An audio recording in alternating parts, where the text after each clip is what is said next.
السلام على سيد المرسلين وعلى آله وأصحابه أجمعين أما بعد فأعوذ بالله من الشيطان الرجيم بسم الله الرحمن الرحيم وقال النبي صلى الله تعالى عليه وسلم من انتحب نعبة فليس منا أو كما قال رسول الله صلى الله تعالى عليه وسلم. محترم حضرات، ابھی میں نے جو حدیث مبارکہ پڑھی، مولا کریم سے دعا ہی کی ہم کو اس کی روشنی میں کچھ بولنے اور آپ تمام حضرات کو اس پر عمل کرنے کی توفیق نصیب فرمائے. محترم حضرات، آج آمد رسول کی آمد ہوئی، خوشی کا ماحول ہے. جس طرف دیکھو گلیاں سجی ہیں، خوشیاں منائے جا رہے ہیں. کیوں نہ منائیں؟ آخر منائیں کیوں نہ؟ کیونکہ ہم عاشق رسول ہیں، اس لیے منائیں. عاشق رسول ہونے کا ہمیں یہ دعویٰ ہے کہ ہم عاشق رسول ہیں، اس لیے میں آقا صلی اللہ علیہ وسلم کی آمد کی خوشیاں منا رہے ہیں.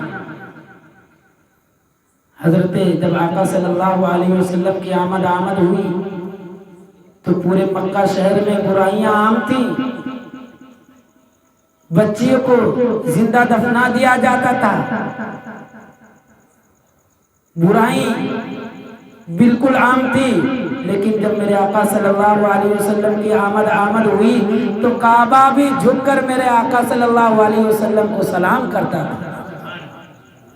جب میرے آقا صلی اللہ علیہ وسلم کی آمد ہوئی تو مکہ میں ہریالی آ گئی.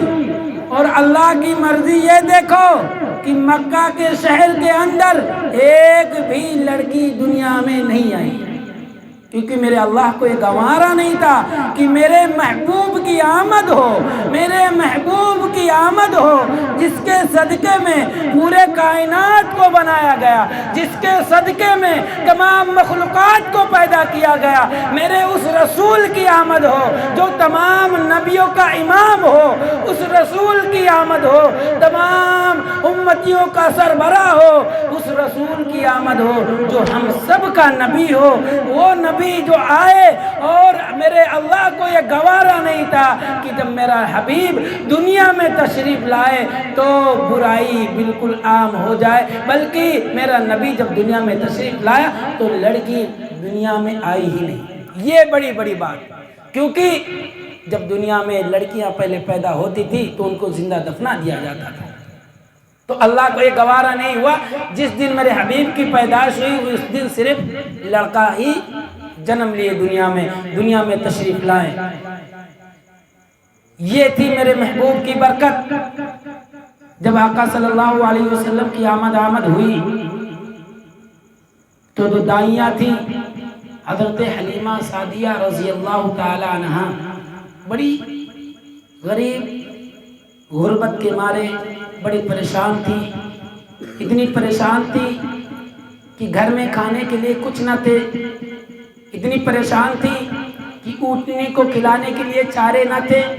اتنی پریشان تھی کہ اونٹنی کو کھلانے کے لیے چارے نہ تھے، اس لیے ان کے اونٹنی کے تھن کے دودھ خشک ہو گئے تھے، سوکھ گئے تھے بالکل.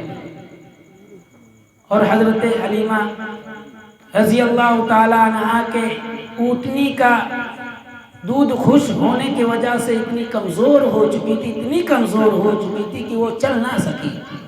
وہ بالکل چل نہیں پاتی تھی، ہلکے قدموں سے چلتی تھی.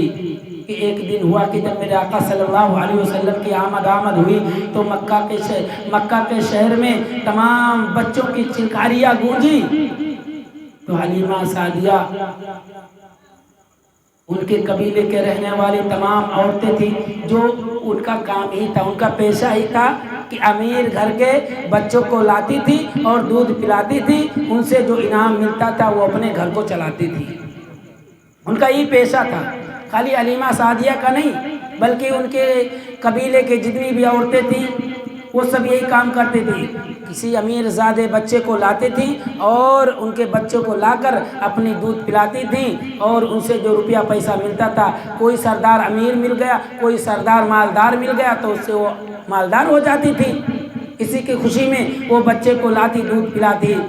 جب حضرت حلیمہ سعدیہ اپنے قبیلے والے کے ساتھ میں نکلتی ہیں مکہ شہر کی طرف، مکہ کی طرف، تو حلیمہ سعدیہ رضی اللہ تعالیٰ عنہ کی اونٹنی اتنی کمزور تھی، اتنی کمزور تھی، بالکل آہستہ آہستہ چلتی تھی.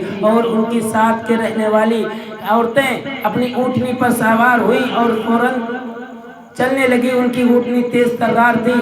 وہ جب مکہ شہر پہنچی تو تمام بڑے بڑے سرداروں کے صاحبزادے کو لیا، بڑے بڑے سرداروں کے لڑکوں کو لے لیا اور واپس چلی گئی. حضرت جب وہ واپس جا رہی تھی تو حضرت حلیمہ ملی. حضرت حلیمہ رضی اللہ تعالیٰ عنہ سوچتی ہیں کہ اب تو جتنے بھی بچے ہوں گے تمام دائیاں لے لی ہوں گی، اب میں جاؤں گی تو مجھے بچہ نہ ملے، ایسا نہ ہو کہ مجھے بچہ نہ ملے. ایک مرتبہ سوچتی ہیں کہ یہیں سے واپس ہو جاؤں، پھر سوچتی ہیں کہ جب میں آ ہی گئی ہوں تو میں جا کر مکے میں دیکھوں، ہو سکتا ہے کوئی بچہ بچا ہو ہمارے لیے، کوئی بچہ بچا ہو ہمارے لیے. حضرت حلیمہ سعدیہ رضی اللہ تعالیٰ عنہ جب مکے کے اندر گئی تو دیکھا کوئی بچہ نہیں، کوئی سردار نہیں، کسی کا بچہ نہیں. تو حضرت حلیمہ اتنی غریبی، اتنی غربت کے مارے پریشان تھی کہ اگر مجھے بچہ نہیں ملے گا تو میری بکریاں، میرے بچے بھوکے مر جائیں گے. اگر مجھے بچہ نہیں ملے گا دودھ پلانے کے لیے تو میرے تمام جانور اور ہم خود فاقہ کرتے ہیں، ہم کیسے جئیں گے. یہ سوچتے سوچتے حضرت حلیمہ سعدیہ رضی اللہ تعالیٰ عنہ مکہ کعبے کا غلاف پکڑتی ہیں اور رونے لگتی ہیں، یا الہ العالمین، اگر مجھے بچہ نہ ملا تو میں پریشان ہو جاؤں گی، میرے بچے، میرے تمام جانور مر جائیں گے بھوک کے پیاس سے مارے. حضرت حلیمہ فرماتی ہیں میں اتنا کہہ ہی رہا تھا کہ اتنے میں حضرت عبد المطلب آئے اور کہنے لگے کون ہو اے دائی، کیا ہوا، کیوں رو رہی ہو؟ حضرت حلیمہ سعدیہ فرماتی ہیں تمام دائیاں آئیں، تمام سرداروں کے بچوں کو لے لیا اور تمام سرداروں کے بچوں کو لے لیا، مجھے کوئی بچہ نہیں ملا. حضرت عبد المطلب فرماتے ہیں تمہیں بچہ چاہیے نا، تمہیں بچہ چاہیے نا، تو جاؤ ہمارے گھر میں عبداللہ کا لال آیا ہے، عبداللہ کا نور نظر آیا ہے، عبداللہ کا لخت جگر آیا ہے، ہمارے گھر عبداللہ کا نور نظر آیا ہے، لیکن شرط یہ ہے کہ وہ یتیم ہے، وہ یتیم ہے. حضرت حلیمہ کہتی ہیں کہ خالی ہاتھ جانے سے بہتر یہی ہے کہ کچھ نہ کچھ یہاں سے لیتے جاؤں. حضرت حلیمہ فرماتی ہیں جب آقا صلی اللہ علیہ وسلم کے چوکھٹ پر دروازے پر دستک دی، دروازہ کھٹکھٹایا، پوچھا کون؟ کہنے لگی میں دائی ہوں، بچہ لینے کے لیے میں آئی ہوں. حضرت حلیمہ کو اندر لیا گیا. حضرت آمنہ رضی اللہ تعالیٰ عنہ فرماتی ہیں اے دائی تمہیں یہ معلوم نہیں کہ یہ بچہ یتیم ہے، تم کو اس سے کچھ فائدہ ہونے والا نہیں ہے، یہ بڑے سردار کا بیٹا نہیں، بڑے مالدار کا بیٹا نہیں، یہ یتیم کا بچہ ہے.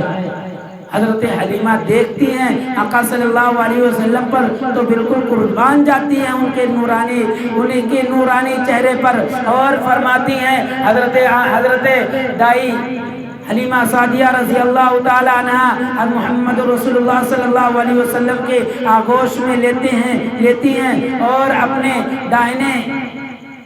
داہنے سینے کا دودھ پلاتی ہیں. حضرت حلیمہ سعدیہ رضی اللہ تعالیٰ عنہ نعرے تکبیر، نعرے رسالت، نعرے رسالت.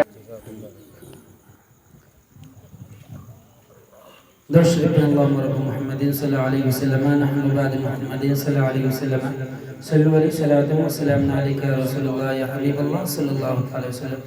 حضرات کوئی ضروری نہیں کہ ہم پورا واقعہ پڑھیں، آپ ہمیں بارہا سنتے ہیں، جب چھوٹا بڑا پروگرام ہوتا ہے ہم بارہا